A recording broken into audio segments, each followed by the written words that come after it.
FISA warrant. There was a lot more than the dossier in the FISA application? My recollection was there was a significant amount of additional material about Page and why there was probable cause to believe he was an agent of a foreign power. And the dossier was part of that, but was not all of it or a critical part of it, to my recollection. The disgraced former director is also under fire for saying the dirty dossier did not play a significant role in the FISA warrant of a Trump campaign associate, even though two congressional memos blatantly dispute this. Take a look. When did you learn that the DNC and Hillary Clinton campaign had funded Christopher Steele's work? Yeah, I still don't know that for a fact. What do you mean? I've only seen it in the media. I never knew exactly which Democrats had funded. I knew it was funded first by Republicans, opposed to Donald. But that's not true. I'm sorry? That's not true. That the dossier that Christopher Steele worked on was funded by Republicans? My understanding was his work started funded by Oppo Research, funded by Republicans.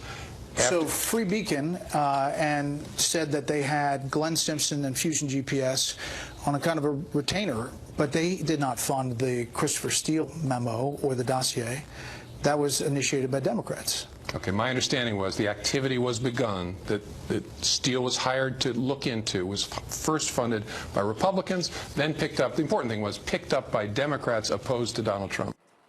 Joining us now with a reaction is Fox News contributor Herman Cain and Florida Congressman Matt Gaetz. All right, Congressman, I'm going to ask you first. What do you think of this new report by the Intel Committee, the Republican majority, actually?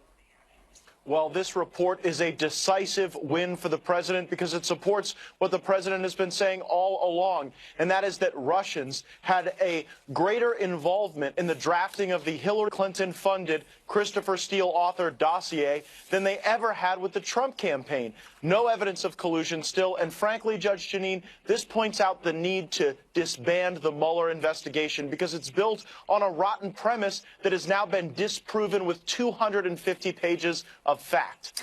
All right, and Herman Cain, to you, what is your take on this latest report from the Intel Committee?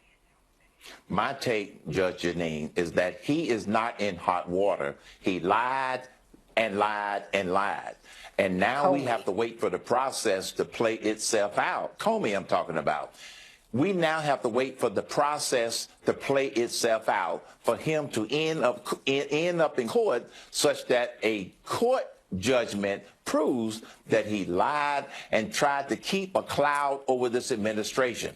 He and others have tried to keep a cloud over this administration, but with this report, the clouds have parted, and now we're seeing the truth, and that's what the American people wanted to see. You know, what's interesting, Herman, is that even though you say that, you know, we want to see the courts get involved, the truth is that the Inspector General's report was supposed to come out in April regarding Comey, and now they say May, and probably even later than that. Christopher Steele, there was a reference because he lied to the FBI, I believe it was Chairman Grassley's committee, who made a criminal referral to the Department of Justice months and months ago. Nothing's happened. We knew McCabe lied over more than several months ago. Nothing's happened. What do you think it's going to take? I think they're slow walking the documents so we don't have the evidence, so the American people get past 2018, change the House. I absolutely agree with you. They are trying to slow walk this cloud, slow walk these investigations such that they get through November 2018. But here's the thing, Judge Jeanine. The American people, including some Democrats, are not stupid.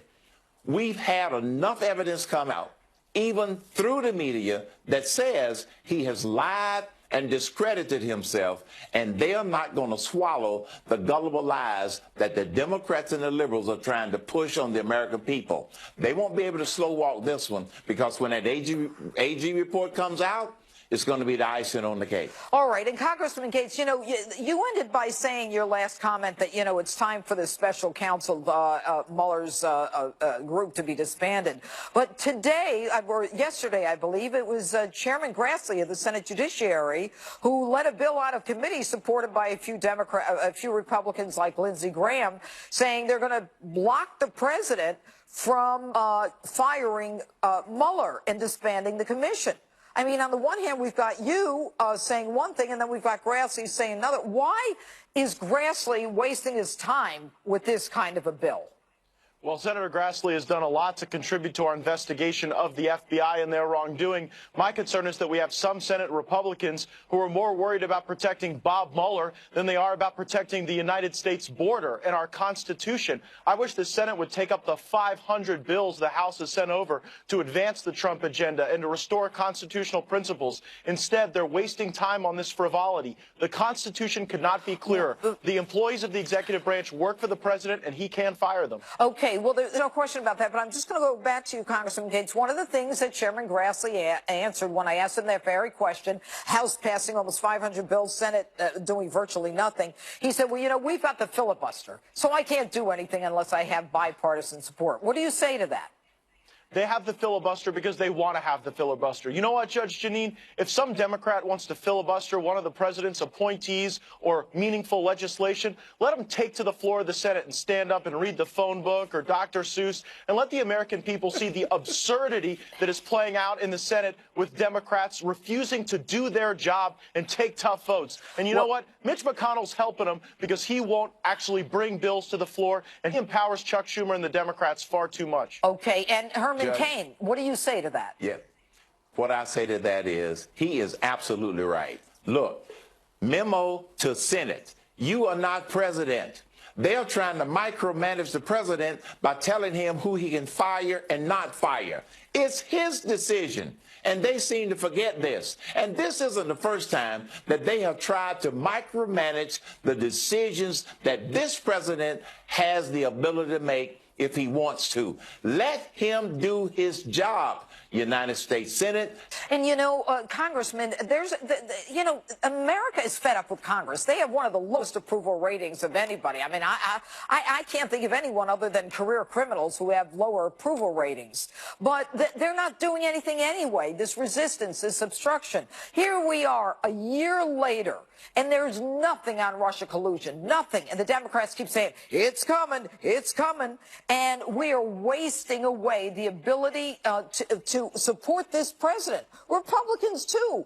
What is their problem with President Trump? Well, your point is accurate. Congress has a 9% approval rating. I think Muammar Gaddafi had a 13% approval rating, and his own people dragged him in the streets and killed him. So I think that we need to, you know, get off our duffs and actually get in gear and engage in the president's agenda and move it forward. The American people did not elect this president to sit idly by and rearrange the deck chairs on the Titanic. We want a disruptor, someone who's going to change the ways of Washington. And frankly, we got too many swamp creatures in both parties who just want to keep everything the same. And until we start embracing this disruptive agenda to make things different inside the Beltway, I fear the American people will still have a negative view of our institution. And Herman Cain, Yes. One last question. I only have a few seconds. What do you think the Democrats are going to come up with since most of that, the House Intel report by the Republicans has been redacted? I mean, are they going to come out with their own report? No, they're going to come up with what they've always come up with. Deny, denial, and distract. Those are the only tactics they have. And here's why, Judge Janine. They, you know, TDS, Trump Derangement Syndrome, is no longer a medical disorder. It is a mental disease. That's what they're suffering from, and they're going to continue to try to drag it out until November. All right. Herman Cain, Congressman Gates, thank you so much for being with us tonight. Thank you. And President Trump has often referred to James Comey as a leaker and a liar. And in an interview with Bret Baier, the fired FBI director lived up to that reputation. Take a look at this.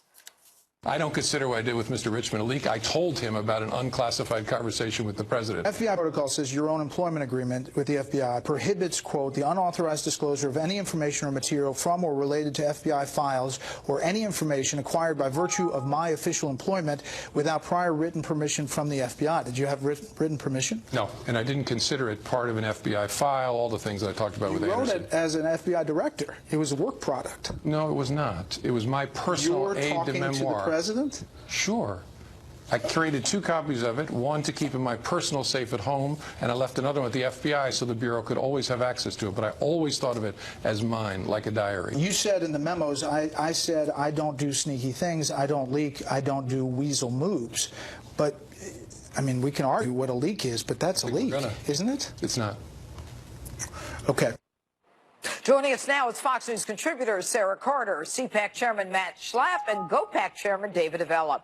All right, I'm going to start with you, Sarah. I mean, you know, to me, Jim Comey looked like he didn't know what to say when Bret Baier pushed back and said, you know, this is a leak. You didn't have authority to leak it. And he says, no, he says, it's my diary, as if FBI directors have a diary and they, you know, and they're able to share it with other people when it's a report.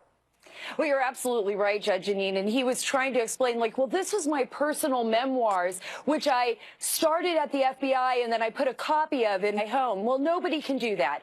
You know, at the FBI, there are explicit instructions that they are given to all agents, including the director, that you cannot take your work product home with you. At the CIA, it's the same way. And in any kind of intelligence apparatus, you cannot remove documents from the office and take them home, even if you want to call them your memoirs, if you want to call them your diary. He is being caught now in a number of inconsistencies and lies, and I think this is going to come back to haunt him. Because another question that I have, Judge, and I'll say it really quick, is, you know, Dr. Richmond, even if he was a special government employee with the FBI, he was working for the FBI, not for Comey. So he would be under the same rules and guidelines. All right. And Matt Schlapp, I'm going to go to you next. I mean, Sarah makes a great point. This guy, Dan Richmond, who's his friend from, I think he's a Columbia professor, Columbia Law School. All right. So he gives him this special status as SGE, special government employee. I want to know, was the guy fingerprinted? Was he photographed? Was there any lie detector? I mean, was there a background check? Or is this just the guy he leaked stuff to who then was leaking stuff to other people? What's your take on that? My take is, look, these special government employees, this is a legitimate way to get somebody into government, but it's a quick way to get them in, and sometimes a temporary way. And what I think Jim Comey had up his sleeve the whole time is, Sarah's exactly right. When I left the White House, I couldn't take any paper with me because it belonged to the taxpayers. Jim Comey wrote these memos and then colluded with his law professor friend because they were written so that they could be given to the New York Times and the Washington Post and the liberal media to prosecute the case against Donald Trump, no matter what form, with a special counsel, on the front pages of these newspapers. It was all done because Jim Comey was a never-Trumper. He doesn't think he has the character to be president, and he wants to get him out of the office at all costs. And, you know, the amazing part of it, David Avella, is that when you read the memo itself that we were all so desperately waiting to read, there's nothing in there that hurts the president that would be the genesis of a special counsel. He basically says, the president says, you know, well, do the investigation. I want to know who's doing this, and I don't need prostitutes. And Comey's dumb enough to say, Clapper told me to get there and to tell him about it. What's your take on that? Exactly. James Comey is in the 14th minute of his 15 minutes of fame. And this book tour has done nothing except seal the prevailing view of James Comey that every answer is ultimately given to try to make him look like a hero. Sarah asked a great question. Here's one that I have. Who's going to be sitting across from FBI agents under their own investigation first, Andrew McCabe or James Comey? Right. Right. And there is talk, Sarah, that, I mean, I could see this months ago when, you know, James Comey was tweeting things that where he was trying to make nice with McCabe, but McCabe wasn't having any of it. Now there's talk that they're going to end up, you know, McCabe saying Comey gave me the right to leak, and Comey said, I didn't give him the right to leak. And yet now we've got the leaker, Dan Richmond, who's now the lawyer. They're playing the Hillary Clinton game where Cheryl Mills is a suspect and she's the lawyer, and that keeps everything on lockdown. Yeah, I think, you know, the collusion here, Judge Jeanine, there was collusion. If you look at the report, there was collusion. And it was between Clapper, Comey, McCabe, all of these players colluding against the incoming president of the United States, President Trump. And we can see that how they've tried to massage this and manage this. They believed that none of this would ever come out because, first of all, they thought that Hillary Clinton would win. And then when she didn't win, they went one step further and they they moved into Plan B, and now everything is being exposed. Now they're eating each other up. We see McCabe and Comey both saying that each other's stories don't match up. And I think what we're going to eventually find out is that a lot more people were leaking, a lot more people in the FBI are going to be in trouble, and a lot more people in the intelligence community. And you know what, Matt, I mean, the whole idea of they're being hoisted on their own petard, in that we don't need them to fight with each other, their inconsistencies are glaring, whether it's saying one thing in the book and another thing to Brett Baer, or whether it's Clapper who says he didn't discuss the Steele dossier with the press, but his testimony before the committee, as Trey Gowdy said, was that he did discuss it.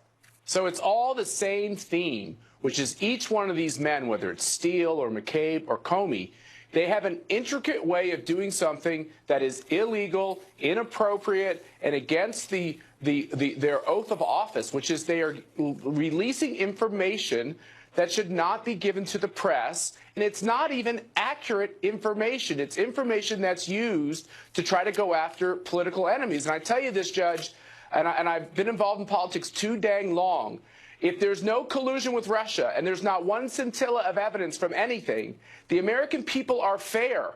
And I think that Donald Trump has done a great service at great cost and great pain to a lot of people. But he has exposed these liars and leakers that are entrenched in these powerful positions. And it's important for the American people to sweep them out of government. And, you know, David Avella, I mean, last question. When you look at what is obvious to those of us who are really watching everything that's been happening over the last year, you've got James Comey has gone from the FBI. Andrew McCabe has gone from the FBI. Rybicki has gone from the FBI, the chief of staff, as is Baker, who was the counsel. So you've got that whole upper echelon. Strzok and Page, in spite of their biases, they're still there, but there is evidence or information, I should say, that they're cooperating. I mean, the fact that that whole upper echelon is gone, what does it tell you? Well, it confirms what all the local agents want, because they're frustrated by how this makes the FBI look. And if you talk to local agents, they want all of the upper management of the FBI cleaned out because it's making the entire bureau look bad. The most important thing the president said today was it's time to move on with our lives. Here's the unfortunate thing, Judge, and what's extremely important. The average special counsel investigation goes 1,154 days. This isn't about influencing the 2018 elections. This is about Democrats and their allies in the media affecting the 2020 elections. Interesting. All right. Thanks to you all for being on this evening. And Thanks, coming up on this special edition of Hannity, the left continues to hammer rapper Kanye West over his support for President Trump. We'll tell you what the president is saying about all of this. Stay right there.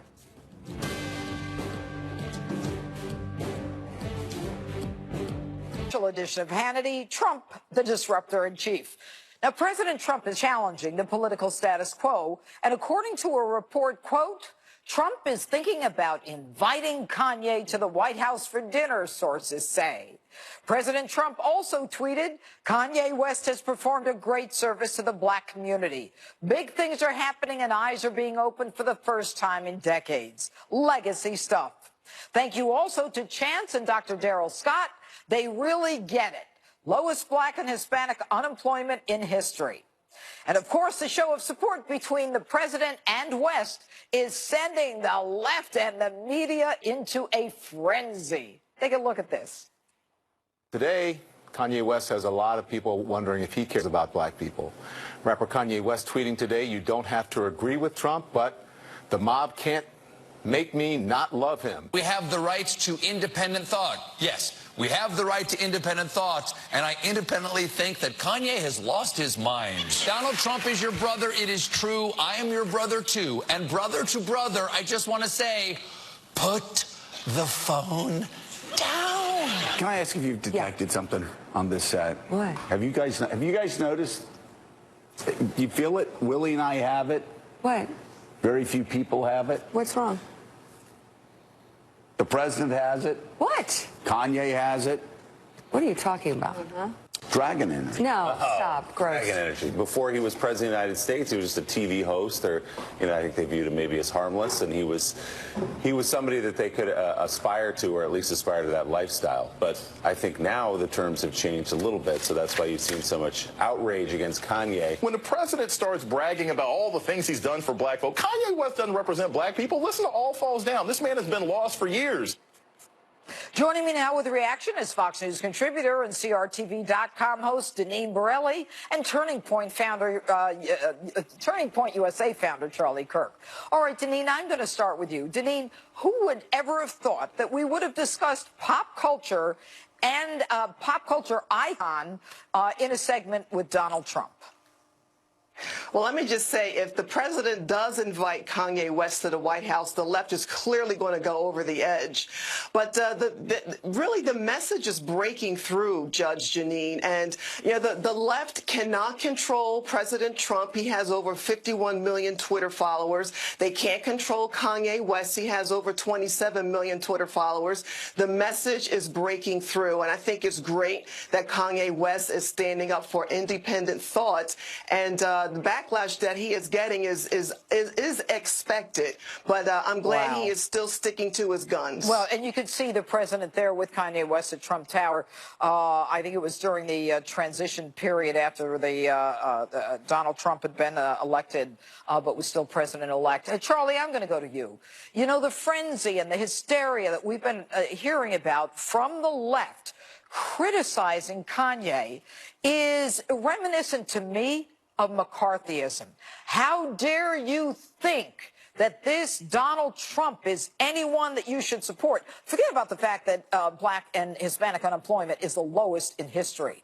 But it is such groupthink. It's McCarthyism. It's frightening to me. It's monolithic, and it's important to remember how we got here.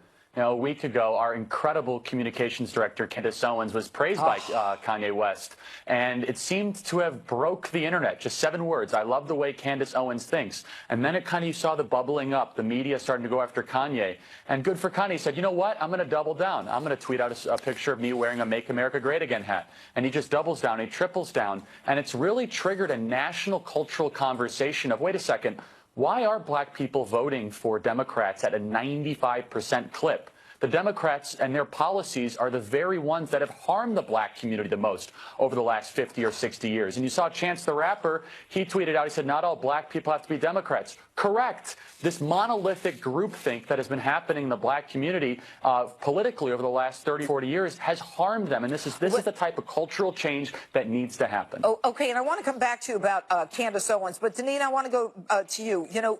Charlie brought up the fact that, Chance the Rapper said, blacks don't have to vote Democrat. And they beat down on him to the point where he has issued a statement late today saying, I was supporting my friend Kanye. I really hate Donald Trump. I would never support him. And it's just like Shania Twain, who said, if I could have, I would have voted for Trump. And they beat her down and she took it back. I can't say why are they so weak, which I would like to say, but is there anything that we can do to at least convince people like Kanye and Chase and Shania, like, hey, people are buying into what you're saying and your free thought? Well, yeah, it's the liberal mob, Judge, and really anyone who is for freedom and liberty and personal responsibility, we need backup. I've been talking about this for many, many years. That's why I wrote my book, Blacklash. And listen, with black voters, they are afraid in some cases to say that they are conservative and agree with free market values and principles because of the backlash they will get from their immediate surrounding, their friends, their families, their coworkers. And so that is some of the reasons why black voters will not come out and say that they agree with conservative principles. But now is the time, and I would say for Republican politicians as well, the momentum is there. They need to make that FaceTime and get the message out about free market principles and how it will be beneficial for you and your family. Okay, and Charlie, I want to go back to you with Candace Owen. All right, she is an incredibly bright, articulate, very persuasive young woman. She is part of your organization, and you hired her. Are you at all surprised that a couple of lines from her or a couple of comments have literally, created this pop culture divide in this country? I'm surprised in one way. I'm surprised it happened this quick. I hired Candace Owens 4 minutes after meeting her, and I had never come across anyone with that kind of natural talent, drive, passion, and vision all combined together. And she looked at me in the eye. She said, "Charlie, I'm going to lead the Black Revolution. It's to go through culture, and I want to do it with you." I said, "Hey, you're hired." And through Turning Point USA, we've worked together now for a couple months. And this all started with us at UCLA last week, where she challenged Black Lives Matter protesters head on, which, by the way, is supposed to be an untouchable activist group on the left. She did it so well, so brilliantly, put the clip on Twitter. Kanye saw it, praised her, and this started as a national conversation that no one expected.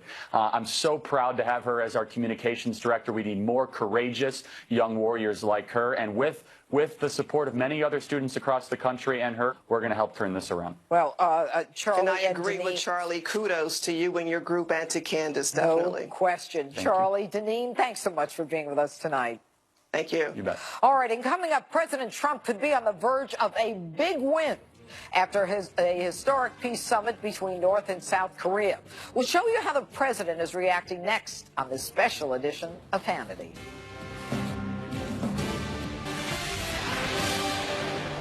I want to congratulate the Republic of Korea on its historic summit with North Korea. We're encouraged by President Moon and Kim Jong-un's expressed goal of complete denuclearization of the Korean Peninsula. I will be meeting with Kim Jong-un in the coming weeks. We look forward to that, and hopefully it will be productive. It's taken a long time, many, many decades to get here. Let's see what happens. We will not repeat the mistake of past administrations. Maximum pressure will continue until denuclearization occurs. Things have changed very radically from a few months ago. You know, the name calling and a lot of other things. We get a kick every once in a while out of the fact that I'll be watching people that failed so badly over the last 25 years explaining to me how to make a deal with North Korea. I get a big, big kick out of that. But we are doing very well. I think that something very dramatic could happen. Welcome back to this special edition of Hannity. Trump, the disruptor-in-chief. That was President today talking about with German Chancellor Angela Merkel. Talking now about the historic summit that took place in South Korea between North Korean leader Kim Jong-un and his South Korean counterpart. The two leaders vowed to end war between the two countries and agreed to the complete denuclearization of the Korean Peninsula. President Trump also said this about the situation. We're not going to be played, okay? We're going to hopefully make a deal. If we don't, that's fine. The United States in the past was played like a fiddle. Money going in and nobody knew what was happening. We will, I think, come up with a solution. And if we don't, we leave the room with great respect. We leave the room and we just keep it going. This isn't like past administrations. We don't play games. Joining us now, Fox News contributor, retired Lieutenant Colonel Alan West, former Treasury Department intelligence analyst Morgan Ortagus, and the author of Reaper, former Brigadier General Tony Tata. All right, Alan, I am going to start with you. I understand that you were actually in the demilitarized zone for a period of time. What is your take on the fact that Kim Jong-un has actually met with the President Moon of South Korea and actually stepped over that demilitarized zone? It was good to be with you, Judge. And in 1995, I was stationed there with the 2nd Infantry Division, and I remember as a senior officer seeing the tunnels that the North Koreans had dug to try to infiltrate into South Korea. Today was a historical moment, but we must understand we have to keep the pressure on, and Kim Jong-un has proven to be a person that you cannot trust. So we have to have the systems and the sanctions in place. We have to be able to verify anything that he says he is going to do, because history will teach us. Neville Chamberlain sat down with Adolf Hitler back in 1938, signed the Munich Accords, and then, of course, later on, Adolf Hitler said it was just a piece of paper. And Morgan, you know, there are those who say that we've reached a point now that is only due to President Trump. And he referenced it a few minutes ago. He said there was a lot of name calling and a few other things several months back, you know, between Rocket Man and all the other back and forth. But that really did lead or create the foundation for this meeting between President Moon and Kim Jong-un. Would you agree? Absolutely, Judge. I think that the president deserves a ton of credit for what happened today, and you're even seeing some of his biggest critics give him credit as well.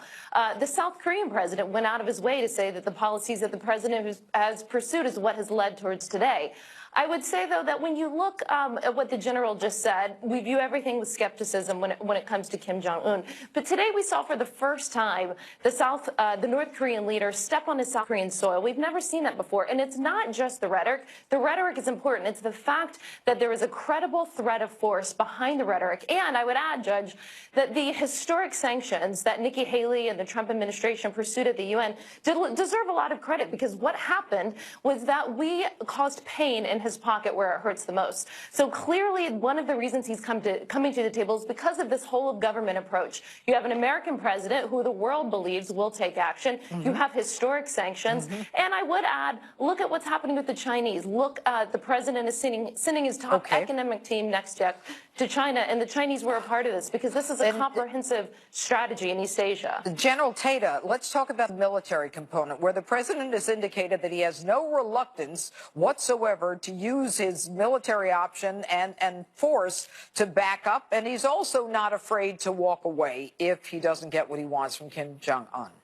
Well, Judge, I think the military component here is, it's peace through strength, right? We have 28,000 troops on the Korean Peninsula, and we've got, the Air Force in Guam, and we've got, we've had 3 carrier strike groups in the Sea of Japan surrounding the Korean Peninsula with all of the air power that comes along with that, and tomahawks and nuclear missiles that can be launched. So there's a credible threat from us to North Korea that has been behind the other elements of national power that the president has artfully synchronized here, as we've talked before on your show, with diplomacy, information, economic, all those elements of power. And what you're seeing now is, success has 1,000 fathers and failures an orphan. And so, the media is looking for somebody to dilute the praise away from the president for doing all of these things. And so, they choose Kim Jong-un's sister, who was at the Olympics, and she may have gone back and talked to her brother and said,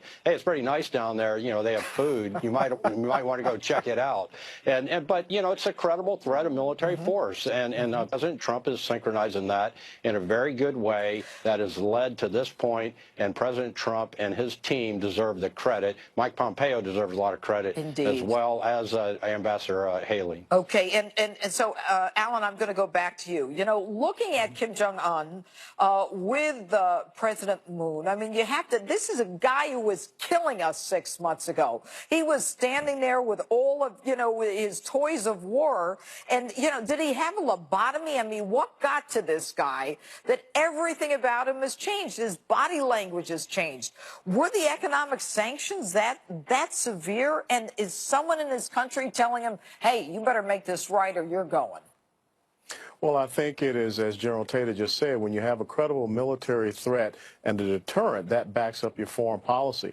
Just remember, it was 2010 when the North Koreans sunk a South Korean naval vessel, killing 46 of their sailors and wounding another 56. And then later on in that year, November 2010, there was the North Korean artillery bombardment of the South Korean island. And we said nothing, we did nothing. As a matter of fact, we continued to appease and negotiate. So for the first time, we have an American president that has stood with resolve and resiliency. But also let us remember that Kim Jong-un is responsible for the death of an American citizen, Otto Warmbier, and there are 3 American citizens still being held, as well as Japanese citizens. So I understand him stepping across into South Korea, but this is a person that has a very dark past and has a very evil intentions, and we cannot put that aside. So we have to still proceed with caution. And General Tata, I mean, the family has sued the North Korean government of Otto Warmbier. How is that going to impact what is going on? And suing them, does that have any chance of resolution in any way? Well, you know, Judge, I think that it's a holistic approach as we go into these negotiations to try to get, you know, as President Trump called it today, this is for the world. And so we can scale from, you know, a very important microcosmic issue all the way up to what we have to do for the world. And a denuclearized peninsula, Korean Peninsula, is so key to the world. And I think the president and his team are going to achieve that. And I believe that they're going to achieve all the other goals as well, one of which is what you mentioned. And Morgan, very quickly, I mean, you know, the idea of the large armies that are actually on that that border between North and South Korea, the fact that they might be able to come home is certainly something to look forward to. It certainly is, but I would echo what the gentleman just said, that we need to lay out specific steps for denuclearization. What does it look like? How do we verify it? We can't, and this administration won't do this, but we can't make the same mistakes the Obama administration did, where they relieved sanctions on Iran for a bunch of empty promises that weren't fulfilled. I know this administration won't do that, and that's why we need to really verify that this is going to happen. Well, you know what? I think all of us would agree that the Donald Trump administration is not going to put together any deal without real verification. Anyway, Alan, Morgan, and General Tata, thanks so much for being with us. Thank you, Judge. All right. And still to come on this special edition of Hannity, Congressman Ron DeSantis will weigh in on James Comey's ridiculous explanation about his leaks of Hannity. Congressman Trey Gowdy is blasting James Comey's unbelievable justification for leaking his memos. Take a look at this. Jim Comey has a definition of the word leak that no one else has. Yeah. What he says is a leak is what the rest of us call a felony. Leaking is disclosing a confidential conversation, which is exactly what he did. President is also tweeting tonight saying the special counsel should never have been appointed. Joining me now with reaction, Florida Congressman Ron DeSantis. All right, good evening, Congressman. I must tell you that when I heard Trey Gowdy say, you know, our definition of leak is a felony as opposed to James Comey's. James Comey seemed to be actually stunned when Brett Baer said to him, when you leaked this to Dan Richmond, he was like, no, it wasn't a leak. What is a leak? Well, look, if you believe Comey's explanation, then you'll believe that it's going to snow in Miami in August. It's just totally ridiculous. He even really admitted it was a leak when he testified originally, because he said he wanted to create a special counsel. He went back to his files. These were some of them were classified, but certainly they were government property, because remember, he was distributing them to people like Andrew McCabe and Rubicki. So this was clearly a government document. Some of it was likely classified, and by him putting it out there, that is exactly what a leak is. He's a leaker, and I think he's in really trouble with the law, not only for the classified potential, but it can be a crime to leak defense information, even if it's not actually classified. He's been referred to the IG. I've led a letter that he should be referred criminally. But I think this book tour has blown up in his face big time. Well, I think that the book tour, Congressman, has created a lot of controversy in the sense that what he has said before some committees, as opposed to what he said on television, as opposed to what he said in the book, can be three different versions of the truth, or his truth anyway. But I want to talk about one in particular. He was asked if there was any truth to the thinking that the FBI agents who interviewed Flynn actually didn't think he had an intent to deceive. And when asked this, he said no, but then there is a transcript of his saying before the committee, a House committee, that his group didn't detect any deception on the part of Flynn. So he denied it twice. So you've got him in the transcript and then now lying about it. You know, Jim Comey used to be a smart guy, the guy I knew, but is he so confident that our system is so weak, and that if they slow walk DOJ and FBI reports that no one, and certainly no one in the Justice Department, will ever prosecute him, that he's laughing all the way to the bank? Well, he's definitely going to the bank, because he's making a lot of money on this book, and I think he's really doing damage to the FBI as an institution. I think he does think that he's not going to be subjected to any type of accountability because very few people have been. I mean, McCabe being referred was like a major deal. I know I was calling for that. I know you were, but that typically had not happened. Usually that elite bureaucratic class lives under different rules, and that's one of the big problems with how our system's operating right now. So I think Comey, I think he has a lot of issues. If we have an equal application of the law, you can't say that a submariner, a petty officer in the Navy who takes a picture of a submarine, which he shouldn't have done, is classified, but didn't disclose it to anybody, he gets a federal felony, but Comey can maliciously leak potentially classified information, and we just act like nothing ever happened. That's wrong, Judge. And make money on it. But, you know, we would need someone in the Justice Department to prosecute. Is anyone at the switch? And I have 10 seconds. Well, we sent the referral to Huber and to Sessions. Sessions isn't recused.